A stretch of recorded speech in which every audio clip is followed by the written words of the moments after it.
पुराने गोदाम के अंदर परछाइयों का पर्दा निष्क्रिय पड़ा हुआ था। इसकी प्राचीन शक्ति एक भयानक शांति में छिपी हुई थी। फैंटम छाया में छिपी हुई एक आकृति कलाकृति के पास खड़ी थी, जो वास्तविकता की सीमाओं को तोड़ने वाली डकैती के अंतिम कार्य को अंजाम दे रही थी।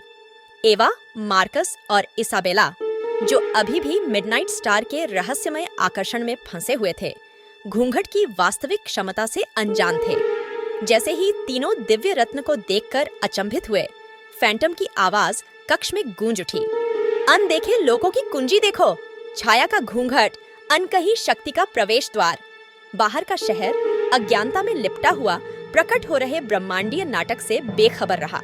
इंस्पेक्टर हार्पर ने गोदाम में बंद होते हुए आसन्न रहस्योद्घाटन का भार महसूस किया। उसकी प्रवृत्ति ने उसे समझ से परे एक ताकत के बारे में चेतावनी दी, और जैसे ही उसने प्राचीन कलाकृतियों के आसपास की छाया में कदम रखा, रहस्य और कड़ा हो गया। जैसे ही फैंटम ने घूंघट की शक्ति को अनलॉक करने की रस्म शुरू की, हवा एक अलौकिक गुंजन के साथ कांप उठी।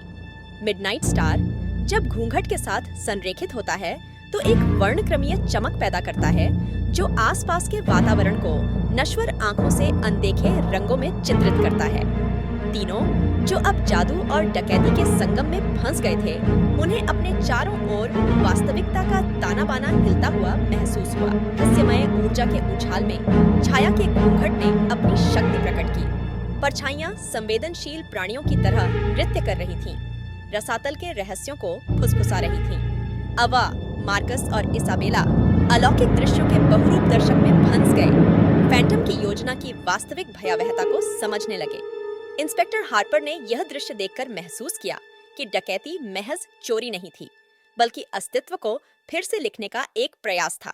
शहर एक अज्ञात वास्तविकता की चट्टान पर कांप रहा था। घूंघट की शक्ति असीमित संभावनाओं के रसातल में सर्पिल होने के कारण रहस्य चरम पर पहुंच गया। भाग्य द्वारा चुनी गई अवा ने मिडनाइट स्टार को घूंघट तक छुआ। आकृतियों ने एक लौकिक प्रतिध्वनि के साथ प्रतिक्रिया व्यक्त की और गोदाम अदृश्य स्थानों का प्रवेश द्वार बन गया।